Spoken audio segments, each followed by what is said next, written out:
Hi everyone, आज के video में देखेंगे सोशियोलॉजी का मोस्ट इम्पोर्टेंट टॉपिक्स पश्चिमी विचारक एवं संघर्षवादी, जिसमें August Comte, Karl Marx, Herbert Spencer, Emile Durkheim और मैक्स वेबर का।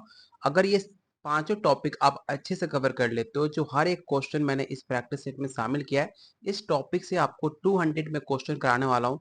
अगर इतना क्वेश्चन कंप्लीट कर लेते हो, यकीन मानो जो आपका सोशियोलॉजी का पेपर होगा उसमें आपको 30 प्लस क्वेश्चन आपको डिटो देखने को मिलेगा मैच, क्योंकि सबसे ज्यादा अगर एग्जाम में क्वेश्चन पूछा जाता है तो इस 5 टॉपिक से पूछा जाता है, जिसमें आपको 30 से ज्यादा आपको क्वेश्चन देखने को मिलेगा। तो चलिए शुरू करते हैं आज का पहला क्वेश्चन। लेकिन उससे पहले अगर आप BPSC TRE 4 state second phase की तैयारी कर रहे हो तो आपको बता दें कि बहुत जल्द जून और फर्स्ट वीक आपका बिहार स्टेट 2025 का नोटिफिकेशन आउट हो जाएगा और बीपीएससी टीआरई 4 में आप बैठ पाओगे जो बिहार स्टेट का एग्जाम देगा, और बीपीएससी टीआरई 4 का एग्जाम आपको जुलाई लास्ट तक इसका नोटिफिकेशन आउट हो जाएगा। अगर आप सच में सीरियस हो तो आपके पास सिर्फ 1 से 2 महीने का समय है बिहार स्टेट और बीपीएससी टीआरई 4 एग्जाम होने में, जो आपके पास काफी कम टाइम है। उसके लिए हमने काफी इंपॉर्टेंट नोट्स आपको दे रहे हैं, जिसमें आपको सिलेबस से 15 यूनिट का सोशियोलॉजी का उसे डिटेल कवर करते हुए 2000 से ज्यादा topic wise question answer, NCERT अलग से क्लास 11-12 का चैप्टर वाइज क्वेश्चन आंसर मिलेगा, साथ में 10 प्रैक्टिस सेट, साथ में topic wise theory, previous year question answer आपको सोल्यूशन के साथ दिया जा रहा है, जिससे आप पैटर्न समझ पाओ क्वेश्चन का क्या पैटर्न है, क्वेश्चन का लेवल क्या रहता है, क्वेश्चन कैसे एग्जाम में पूछता है, इससे आपको पता चलेगा। साथ में आपको कंप्लीट जो बीपीएससी की तैयारी कर रहे हैं उन्हें 150 मार्क्स का नोट्स मिलेगा, 80 नंबर का सोशोलॉजी और 70 नंबर का जीके जीएस मैथ रीजनिंग और लैंग्वेज पेपर। साथ में जो स्टेट की तैयारी कर रहे हैं उन्हें भी कंप्लीट 150 मार्क्स का नोट्स मिलेगा, 100 मार्क्स का सोशोलॉजी और 50 मार्क्स का arts of teaching and other skill. साथ में आपको मिलता है सोशोलॉजी ग्रुप, जिसमें आप ग्रुप डिस्कशन कर सकते हो, क्यूज अटेम्प्ट कर सकते हो। ये कंप्लीट बैच आपको मिल रहा है सिर्फ 500 में, जो डेली बहुत सारे बच्चे ज्वाइन कर रहे हैं। आप भी ज्वाइन कर सकते हो इस नंबर पे कॉल और व्हाट्सएप करके। साथ में खुद मैं आपको गाइड करूंगा किस टॉपिक पे ज़्यादा फोकस करना है, किस टॉपिक पे बिल्कुल ध्यान नहीं देना, कैसे मैंने खुद का पेपर क्वालिफाई किया, हर एक चीज़ आपको डिटेल में बताया जाएगा। कोई भी डाउट होता है तो आप मुझे इस नंबर पे कॉल और व्हाट्सएप करके बात भी कर सकते हो। चलिए शुरू करते हैं आज का पहला क्वेश्चन, और प्लीज़ वीडियो को लाइक और शेयर जरूर करना, क्योंकि आप लाइक करते हो उसे हमें पता चलता है वीडियो को पसंद आ रही है, तो आपके लिए जो भी इंपॉर्टेंट क्वेश्चन होता है उसे हम लाने की पूरी कोशिश करते हैं। तो आज का पहला क्वेश्चन है, समाज के उद्विकास का सिद्धांत किसके द्वारा प्रतिपादित किया गया है? पहला ऑप्शन है Karl Marx, Max Weber, Emile Durkheim या हर्बर्ट स्पेंसर।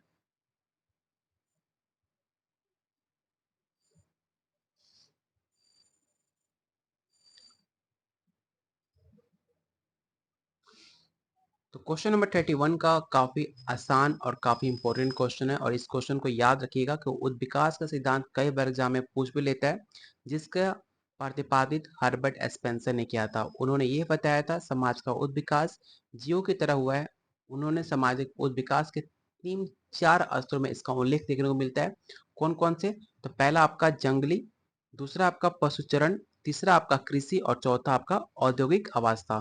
तो आप इसका स्क्रीनशॉट रख लेना, कई बार एग्जाम में पूछ लेता है तो उद्योग विकास को कितने भागों में, कितने स्तरों में से डिवाइड किया गया है। तो 4 स्तर में से डिवाइड किया गया, पहला जंगली, पशुचरण, कृषि और औद्योगिक अवस्था।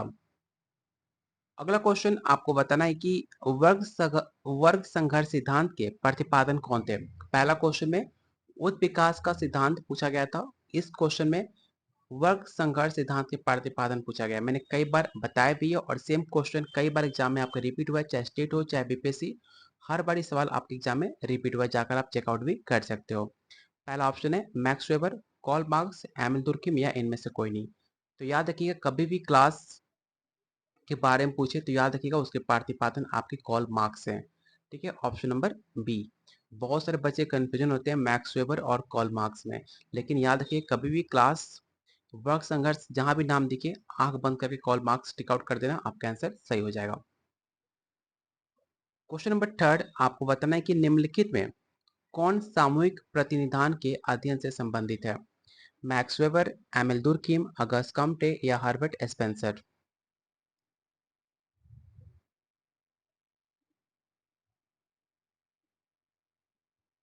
तो याद रखिएगा एमिल दुर्किम सामूहिक प्रतिनिधान के अध्ययन से संबंधित है। सामूहिक प्रतिनिधान एक सामाजिक फैक्ट है, इसे याद रखिएगा। ऑप्शन नंबर बी इसका राइट आंसर होगा।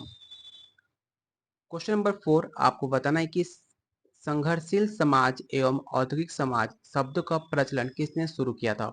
इस क्वेश्चन को रट्टा मार लेना, इसे वीवीआई क्वेश्चन टेक आउट कर लेना, काफी इंपॉर्टेंट है कि किसके द्वारा औद्योगिक समाज शब्द का प्रचलन शुरू किया गया। Emile Durkheim, August Comte, Herbert Spencer या कार्ल मार्क्स। तो याद रखिएगा, मिलिटेंट एंड इंडस्ट्रियल सोसाइटी। ठीक है, संघर्षशील समाज एवं औद्योगिक समाज दो शब्द हैं जो कि हर्बर्ट स्पेंसर के द्वारा इसे प्रचलन में लाया गया। क्योंकि सैनिक समाज में जो सेना अध्यक्ष होता है वो राज्य का शासक होता है, इसलिए अनुशासन की व्यवस्था इससे लागू की जाती है। दूसरी ओर आपका इंडस्ट्रियल सोसाइटी, जिसमें समाज में व्यवस्था न्याय के अंतर्गत व्यक्तिगत स्वतंत्रता के सिद्धांत को पूर्णतः मान्यता प्रदान करती है, इसलिए औद्योगिक समाज को काफी ज्यादा प्रचलित किया गया। तो क्वेश्चन 34 का जो राइट आंसर होगा ऑप्शन नंबर सी होगा, हर्बर्ट स्पेंसर। जो मैंने 4 क्वेश्चन कराए, चारों क्वेश्चन आपको याद होने चाहिए क्योंकि चारों क्वेश्चन काफी इंपॉर्टेंट है। अगला क्वेश्चन आपको बताना है कि एक साइड सूची 1 और दूसरी साइड सूची 2 दी गई है। इसमें कंप्लीट ऑप्शन नहीं दिख रहा, ठीक है, लेकिन जितना दिख रहा है उसमें बता दे रहा हूँ कि कौन कौन सा ऑप्शन किससे मैच करेगा। पहला ऑप्शन आपका किसका है, तो पहला आपका है जेमिनी सैफ्ट। ठीक है, तो इसका जो मैचिंग है किससे होगा, तो इससे होगा एंटोनिज, मतलब ए का 1 होगा, ए का 1। सांस्कृतिक विलंबन, सांस्कृतिक विलंबन किसके द्वारा दिया गया, अगर आपने प्रैक्टिस सेट मेरा लिया होगा उसमें मैंने इस पे टॉपिक पे ऑलरेडी जो आगमन है, इस पे मैंने ऑलरेडी टॉप 30 क्वेश्चन आपको कराया हुआ है आगमन पे, जो आप जाकर वीडियो के प्लेलिस्ट में भी देख सकते हो। हर एक टॉपिक पे, चाहे एमएल दुर्कीम हो, चाहे आगमन हो, बी पैरेटो हो, हर एक टॉपिक पे मैंने टॉप 30 क्वेश्चन कराया हुआ है, जाकर उसमें चेकआउट कर सकते हो, जिसमें बताया भी है कि सांस्कृतिक विलंबना का उदाहरण आगमन ने दिया था। ठीक है, बात की जाए आत्महत्या, तो हर इंसान को पता है कि आत्महत्या किससे रिलेटेड है, तो आपको एमिल दुर्कीम से है। ठीक है, बात की जाए बी पैरेटो, तो बी पैरेटो के लिए ऑप्शन देखना पड़ेगा कि बी पैरेटो का ऑप्शन क्या दिया गया है। तो चलिए पहले ऑप्शन देख लेते हैं। यहाँ पर देखो, यहाँ पर ऑलरेडी सब पॉइंट का नाम यहाँ पर मेंशन है। जेमिनी सॉफ्ट जो है वो एफ टॉनिस है। सांस्कृतिक विलंबन आगमन, आत्महत्या एमिल दुर्कीम, और अभी जाते वर्ग की परिभ्रमण का सिद्धांत बी पैरेटो ने दिया है। तो आप इसका स्क्रीनशॉट ले लेना, काफी इंपॉर्टेंट हो सकता है। स्टेट में तो नहीं पूछेगा, लेकिन जो बीपीएससी की तैयारी कर रहे हैं उनके लिए काफी इंपॉर्टेंट है। क्वेश्चन नंबर 36 आपको बताना है कि निम्नलिखित में किसने आत्महत्या के प्रकारों का वर्णन किया है। तो जस्ट मैंने आपको बताया कि आत्महत्या का वर्णन किसने किया, और इस क्वेश्चन को तो आपको मुझे बताने की जरूरत नहीं है। इस क्वेश्चन को आप याद रखिएगा, क्योंकि अगर आप सोशियोलॉजी काफी टाइम से पढ़ रहे हो तो आपको याद होना चाहिए कि एमिल दुर्कीम की एक फेमस पुस्तक थी सुसाइड। ठीक है, जिसको हिंदी में आत्महत्या बोलते हैं। कब आई थी, तो 1897 इस पुस्तक की प्रकाशित हुआ था। 1897 स्टेट को याद रख लेना, काफी ज्यादा इंपॉर्टेंट है, जिसमें 4 प्रकारों का वर्णन था। ठीक है, कौन कौन सा, तो चारों प्रकारों का मैं नाम मेंशन कर देता हूं, जिसे आप स्क्रीनशॉट ले लो। पहला है आपका अववादी, दूसरा है मानकहीनता, जिसको एनोमिक नाम से जानते हैं, तीसरा आपका है पार्थवादी, और चौथा है भाग्यवादी। ठीक है, तो इन चारों का नाम याद रखना। दूसरा पॉइंट, इनके पुस्तक का क्या नाम था, सुसाइड। पूछ लेता है सुसाइड के राइटर कौन है, तो एमिल दुर्कheim याद होना चाहिए। कब प्रकाशित हुआ था, ये भी सवाल आपके एग्जाम में पूछा गया है। तो 1897 इस डेट को भी याद रखिएगा, रट्टा मार लीजिए, लेकिन आपको याद होना चाहिए। क्वेश्चन नंबर 37 आपको बताना है कि समाजशास्त्र के संस्थापक पिता कौन माना जाता है, मतलब फादर ऑफ सोशियोलॉजी किसे कहा जाता है, आपको ये बताना है। एमिल दुर्कheim, कार्ल मार्क्स, अगस्ट कम्टे या मैक्स वेबर। इसमें किसी का भी गलती होना नहीं चाहिए, क्योंकि बिहार स्टेट में और बीपीएससी में कई बार ये सवाल पूछा जा चुका है।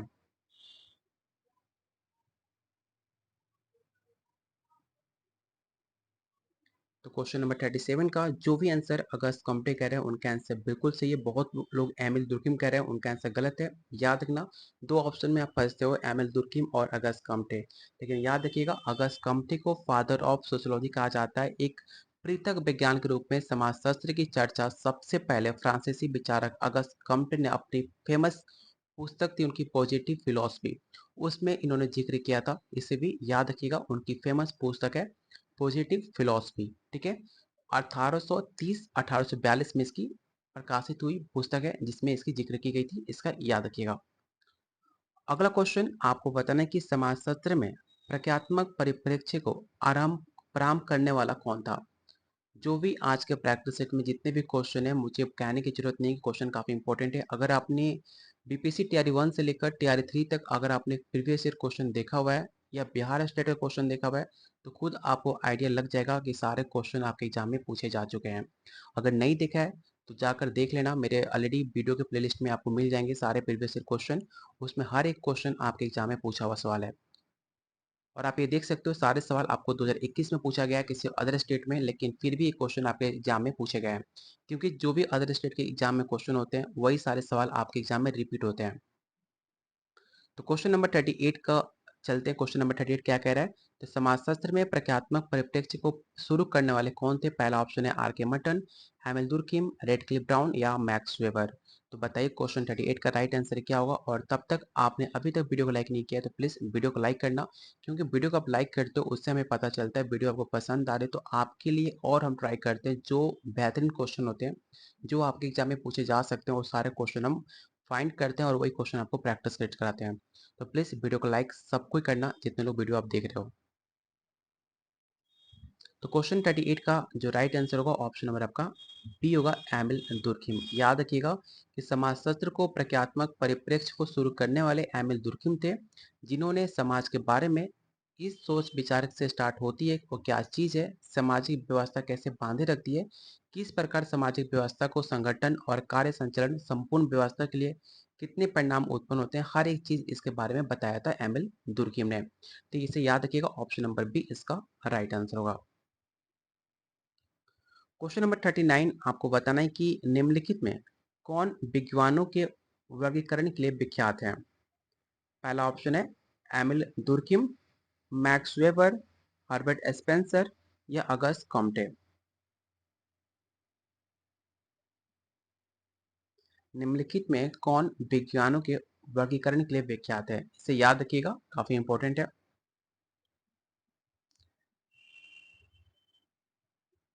तो क्वेश्चन नंबर 39 का जो राइट आंसर होगा ऑप्शन नंबर आपका डी होगा, अगस्त कॉम्टे। याद रखिएगा कि विज्ञानों के वर्गीकरण की अवधारणा अगस्त कॉम्टे ने दी थी, जो उनकी फेमस पुस्तक थी जस्ट मैंने आपको बताया था पॉजिटिव फिलोसफी, जो कि विज्ञानों का सोपानक्रम इसमें निम्नलिखित प्रस्तुत किए गए थे। ठीक है, देखो एक और क्वेश्चन पूछता है कि आपको सजाने के लिए, तो सजाने के लिए जो आपको अगर पूछ ले सबसे पहले क्या आया था, तो याद रखिएगा सबसे पहले आपका गणित शास्त्र आया था, उसके बाद आपका खगोल शास्त्र, भौतिक शास्त्र, रसायन शास्त्र, प्राणी शास्त्र और लास्ट में आपका समाज शास्त्र आया था। इसको बीपीएससी टीआरई 4 में इसको सही क्रम में सजाने के लिए दिया गया था, आप जाकर प्रीवियस ईयर क्वेश्चन में देख लेना।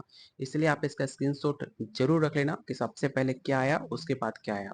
सबसे पहले गणित शास्त्र, खगोल शास्त्र, भौतिक शास्त्र, रसायन शास्त्र और प्राणी शास्त्र और लास्ट में आपका समाज शास्त्र आया। ठीक है, तो इस क्रम को सजाने के लिए आपके एग्जाम में पूछ लिया जा सकता है, तो आप इसका स्क्रीनशॉट या नोट डाउन जरूर कर लेना। अगर आप मुझसे नोट्स लोगे तो उसमें आपको हर एक चीज मिल जाएगा, कुछ भी नोट डाउन स्क्रीनशॉट की जरूरत नहीं पड़ेगी, क्योंकि जो भी इंपॉर्टेंट होता है मैं ऑलरेडी उसको अलग से सेव कर लेता हूँ, आपको नोट्स में प्रोवाइड करा देता हूँ। अगला क्वेश्चन है प्रत्यक्षवाद की अवधारणा निम्नलिखित में किसके द्वारा प्रतिपादित की गई है। पहला ऑप्शन है कॉल मार्क्स, सी एच कुले, अगस्त कॉम्टे या एमिल दुर्खिम।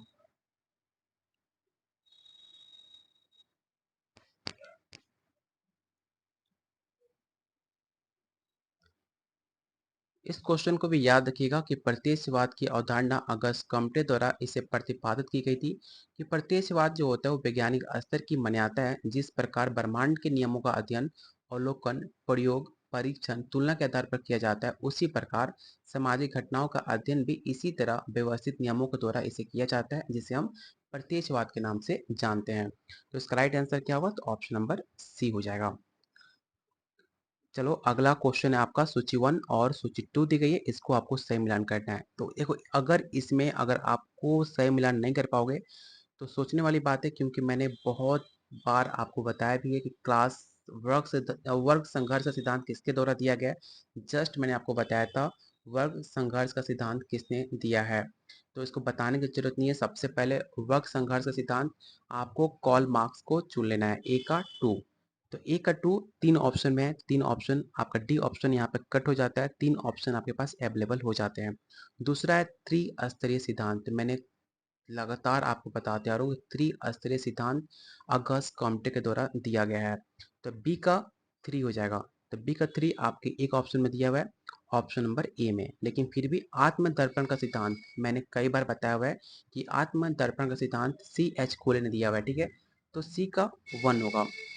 चौथा हुआ, जस्ट मैंने बताया था, सभ्रांत वर्ग के परिभ्रमण किसने किया, तो आपके पैरोट ने किया। तो इसका राइट आंसर क्या होगा, तो ऑप्शन नंबर आपका ए हो जाएगा। जो मैं बात बताता हूँ, जो क्वेश्चन मैं आपको बोलता हूँ, इसे नोट डाउन कर लेना। तो इसका मतलब कुछ इंपॉर्टेंट है, तभी मैं कह रहा हूँ इसे नोट डाउन कर लेना, काफी इंपॉर्टेंट है। क्वेश्चन का पैटर्न बदल सकता है, क्वेश्चन पूछने का तरीका बदला जा सकता है, लेकिन क्वेश्चन आपका बिल्कुल सेम रहेगा। अगर आप याद रखते हो, आसानी से आप आंसर बना पाओगे। अगला क्वेश्चन आपको बताना है कि निम्नलिखित में कौन सा समाजशास्त्री आदर्श प्रारूप की अवधारणा से जुड़ा हुआ है। देख लो क्वेश्चन कितनी बार अलग अलग एग्जाम में क्वेश्चन पूछे गए, मुझे बताने की जरूरत नहीं है कि कितना इंपॉर्टेंट क्वेश्चन है। तीन ऑप्शन को ध्यान से पढ़िए और बताइए क्वेश्चन 42 का राइट आंसर क्या होगा।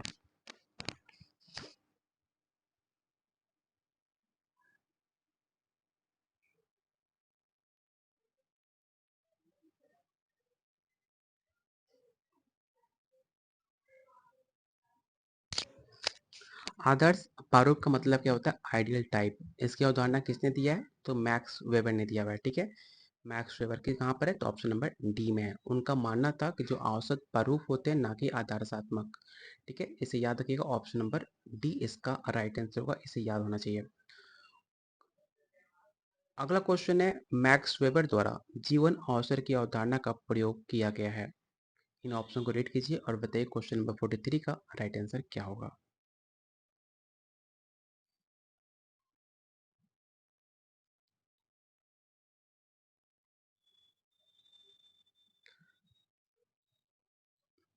तो क्वेश्चन 43 का जो राइट आंसर होगा, ऑप्शन नंबर आपका सी होगा, वर्ग को बताने के लिए। क्योंकि आपको पता होगा कि मैक्स वेबर का प्रतिपादन वर्ग संघर्ष को बताने के लिए किया गया था, इसलिए इसका राइट आंसर होगा option number C. Question number 44 आपको बताना है कि निम्नलिखित में ये विवेचना किसने की है कि समाज को कमांड क्लास और ओबे क्लास में विभाजित किया जा सकता है। पहला ऑप्शन है एंथनी, ऑप्शन बी है कॉल मार्क्स, पीटर वर्जर या रॉल्फ डैंड्रफ।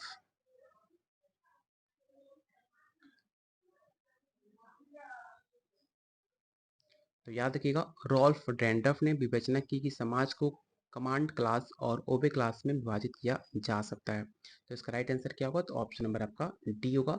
और ये बात याद रखना कि इसको 3 समूह में बांटे गए थे। पहला अर्ध समूह, दूसरा होता है हित समूह और तीसरा होता है संघर्ष समूह। क्योंकि उनका मानना था कि संघर्ष का विश्लेषण करते समय व्यक्ति और अव्यक्त हितों के साथ साथ इन समूह को भी विश्लेषण करना चाहिए। तो क्वेश्चन 44 का जो राइट आंसर होगा, ऑप्शन नंबर आपका डी होगा, इसे याद रखना। मैक्स वेबर के अनुसार कौन सा एक समाज में अस्थिकरण का केंद्रीय अंग नहीं है। इस क्वेश्चन को रट्टा मार लेना, काफी इंपॉर्टेंट है। सत्ता, वर्ग, पद या शक्ति। तो याद रखिएगा, मैक्स वेबर के अनुसार जो सत्ता होता है उस समाज के अस्थिकरण का एक केंद्रीय अंग नहीं माना जाता। 3 वर्ग कौन कौन से होते हैं, तो पहला होता है आपका वर्ग, दूसरा होता है परिस्थिति, जिसको आप पद बोल सकते हो, और तीसरा होता है आपका शक्ति, ठीक है। ये 3 आपके समाजीकरण के अस्थिकरण के 3 अंग होते हैं, इसे याद रखिएगा। लेकिन जो आपका सत्ता है उसे काउंट नहीं किया जाता। तो ऑप्शन नंबर ए इसका राइट आंसर, क्योंकि क्वेश्चन में आपसे ए पूछा गया था। अगला क्वेश्चन है, वर्ग स्थिति की अवधारणा को विकसित किसने किया। कॉल मार्क्स ने, लुइस कोजो ने, पी पैरेटो ने या मैक्स वेबर ने।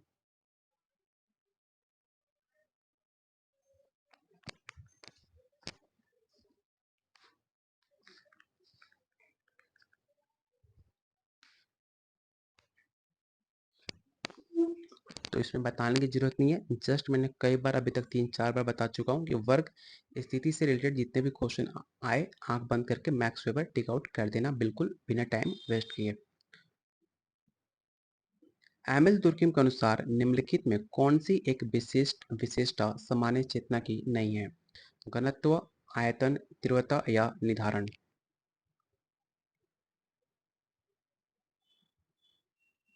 तो क्वेश्चन 47 का जो राइट आंसर होगा ऑप्शन नंबर आपका ए हो जाएगा। अगला क्वेश्चन, शास्त्रीय समाजशास्त्रीय परंपरा में सबसे पहले व्यक्ति थे जिन्होंने सर्वप्रथम चौंकाने वाली प्रकल्पना प्रस्तुत की थी। सामाजिक स्थिरता का स्रोत श्रम विभाजन, ये किसकी ओर इशारा था? एक ये स्टेटमेंट बेस्ड क्वेश्चन है जो आपके बीपीएससी स्टेट में बार बार पूछे जाते हैं।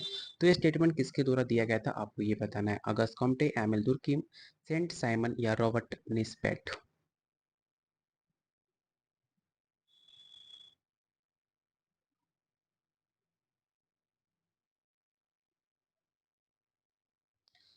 तो क्वेश्चन 48 का जो राइट आंसर होगा ऑप्शन नंबर आपका ए होगा, अगस्ट कॉम्टे। याद रखिएगा ऑप्शन नंबर ए इसका राइट आंसर होगा। क्वेश्चन नंबर 49 आपको बताना है कि मैक्स वेबर के विचार के अनुसार ऐतिहासिक प्रगति और विकास को एक प्रक्रिया द्वारा व्यक्त कर सकते हैं। ये किसके द्वारा कहा गया? विवेकीकरण, नौकरशाही, प्रबंधन या इनमें से कोई नहीं? तो ये स्टेटमेंट आपको मैक्स वेबर के द्वारा इनका विचार था, उनका स्टेटमेंट था। ऐतिहासिक प्रगति और विकास का विवेकीकरण प्रक्रिया द्वारा इसे व्यक्त किया जा सकता है। तो इसका राइट आंसर होगा ऑप्शन नंबर ए। अगला क्वेश्चन आपको सूची 1 और सूची 2 दी गई है, इसका सही मिलान करना है। तो चलिए इसको भी सही मिलान हम कर लेते हैं, लेकिन ध्यान से ऐसे क्वेश्चन आपको कंफ्यूज और थोड़ा सा आपको माथापेची करना पड़ता है, इसलिए इसको ध्यान से, अगर ध्यान आपका रहेगा तो आसानी से कर सकते हो। डायलेक्टिकल भौतिकवाद किसके द्वारा दिया गया है? तो रचनात्मक भौतिकवाद आपके कॉल मार्क्स के द्वारा दिया गया है। तो ए का 3 होगा। दूसरा आपका आदर्श प्रारूप, जस्ट मैंने आपको बताया था आइडियल टाइप। आइडियल टाइप किसके द्वारा दिया गया है? तो मैक्स वेबर। जस्ट मैंने आपको दूसरा क्वेश्चन 2 क्वेश्चन पहले आपको बताया था आइडियल टाइप के बारे में, जो कि मैक्स वेबर के द्वारा दिया गया है। सोशल फैक्ट, सोशल फैक्ट किसके द्वारा दिया गया है? तो एमिल तुर्की। और सामाजिक डार्विनवाद, मुझे भी याद नहीं था ये डी, लेकिन आपके पास एक ही ऑप्शन बचता है। सबसे पहले जो याद है उसी को पहले मिलान करना चाहिए। जो जो मुझे याद था पहले मैंने उसको मिलान कर दिया। और सामाजिक डार्विनवाद है वो आपको हर्बर्ट स्पेंसर ने दिया था, मुझे भी लिटरली याद नहीं था। तो इस हिसाब से इसका जो सही मिलान होगा ए का 3। तो ए का 3 आपका ऑप्शन बी में है, ठीक है। तो ऑप्शन बी आपका राइट आंसर होगा, इसे याद रखिएगा, काफी इंपॉर्टेंट है। क्वेश्चन नंबर 51 आपको बताना है कि विश्व के बारे में अपने सिद्धांत में उन्होंने बौद्धिक कारकों को केंद्रित किया। वास्तव में उन्होंने तर्क दिया कि बौद्धिक अवस्था ही सामाजिक अव्यवस्था का कारण है। उन पंक्तियों किसके लिए उद्भूत है? मतलब फिर से एक स्टेटमेंट बेस्ड क्वेश्चन है जो आपको याद होना चाहिए। सेंट साइमन, अगस्ट कम्टे, एमिल दुर्किम या हर्बर्ट स्पेंसर?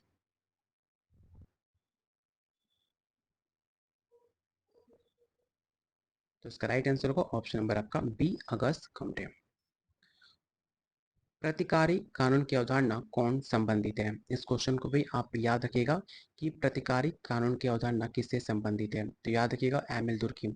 एमिल दुर्कीम प्रतिकारी कानून की अवधारणा से संबंधित है। इन कानून को उद्देश्य व्यक्ति के पारस्परिक संबंधों में उत्पन्न असंतुलन सामान्य स्थिति पैदा करना होता है। तो इसका राइट आंसर होगा ऑप्शन नंबर सी, एमिल दुर्कीम।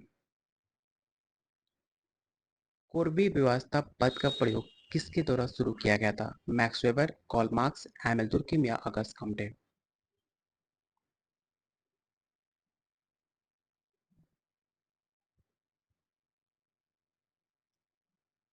तो याद रखिएगा कोरबी व्यवस्था पद जो है कार्ल मार्क्स के द्वारा इसे शुरू किया गया था। ऑप्शन नंबर बी इसका राइट आंसर होगा। और आज का लास्ट क्वेश्चन रहेगा, आपको सही मिलान करना है। फिर से ऐसे क्वेश्चन आपको बीपीएससी में ज़्यादा देखने को मिलता है, मे भी हो सकता है कि इस बार स्टेट का क्वेश्चन भी लेवल हाई किया जाए, तो हो सकता है सवाल आपको स्टेट में भी देखने को मिले। इसलिए आप हर क्वेश्चन के लिए रेडी होना चाहिए, चाहे आपका क्वेश्चन कैसा भी हो। तो इसको सही मिलान करना है। पहला आपका कोजर है, तो कोजर का सही मिलान क्या होगा? संघर्ष, प्रकारवाद, ठीक है। तो क्वेश्चन ई का सी हो जाएगा, ए का सी। ए का सी ऑप्शन ए और बी में दिया गया, दो ऑप्शन आपके पास कट हो गए, दो ऑप्शन आपके पास बचते हैं। दूसरा आपका होरी बिट्स। होरी बिट्स जो है नवीन अमूल चूल है, ठीक है। तो ऑप्शन नंबर बी का 1 होगा, बी का 1 दोनों ऑप्शन में दिया गया है। डेंड्रॉफ, डेंड्रॉफ अगर आपको पता है, जस्ट मैंने आपको बताया था डायलेक्टिकल समाजशास्त्र है, मतलब त्रिज्यात्मक समाजशास्त्र। तो सी का 4 होगा, सी का 4 ऑप्शन नंबर बी में दिया गया, तो ऑप्शन नंबर बी इसका राइट आंसर होगा। ठीक है, तो इसका राइट आंसर क्या होगा, यहाँ पर ऑलरेडी सुमेलित करके दिया गया है, आप इसका स्क्रीनशॉट ले सकते हो। तो टोटल आज के वीडियो में हमने 24 क्वेश्चन हमने कंप्लीट किए। अगर आप मुझे बता पाओ कि आउट ऑफ 25 4 आपने कितने क्वेश्चन सही किए तो मुझे अच्छा लगेगा, और इससे आपको पता भी चलेगा कि आपकी तैयारी कितनी है और आपको कितनी और मेहनत करनी है। और प्लीज़ वीडियो को लाइक और शेयर जरूर करना, क्योंकि आप चाहते हो ऐसे ही आपको इंपॉर्टेंट क्वेश्चन आपको कराया जाए प्रैक्टिस। तो वीडियो लाइक करना, जिससे हमें लगे कि आपको पसंद आ रही है वीडियो। तो आपके लिए और भी इंपॉर्टेंट क्वेश्चन जो आपके एग्जाम में पूछने के चांसेस काफ़ी ज़्यादा हो सकते हैं, वही क्वेश्चन मैं आपके लिए लिखाऊंगा जो आप प्रैक्टिस अच्छे से कर पाओ। जो हमारे से एग्जाम की तैयारी करना चाह रहे हैं तो अपना टेंशन मुझे दे सकते हैं, जो मैं आपको दूंगा पढ़ने के लिए, अगर आप उतना कर लेते हो आपका पेपर क्वालिफाई होगा, इसकी गारंटी मेरी है। क्योंकि जो मैं दूंगा, अगर आप उतना करने के लिए रेडी हो तो आपको बिल्कुल भी डरने की जरूरत नहीं, आपका पेपर अच्छा जाएगा और आप क्वालिफाई करोगे, इसकी गारंटी है। साथ में जो आपको 2000 क्वेश्चन आपको सिलेबस अकॉर्डिंग मिलेगा, एनसीईआरटी क्लास 11 12 का chapter wise question, 10 practice set, topic wise theory, previous year question answer, GK GS math reasoning complete 150 marks का नोट्स, चाहे बीपीएससी हो चाहे स्टेट हो, हर एक चीज़ मिलेगा कंप्लीट बैच सिर्फ और सिर्फ 500 में, जो आप इस नंबर पर कॉल व्हाट्सएप करके ले सकते हो। तो मिलते हैं बहुत जल्द अगले वीडियो में, तब तक लगे वॉचिंग, कीप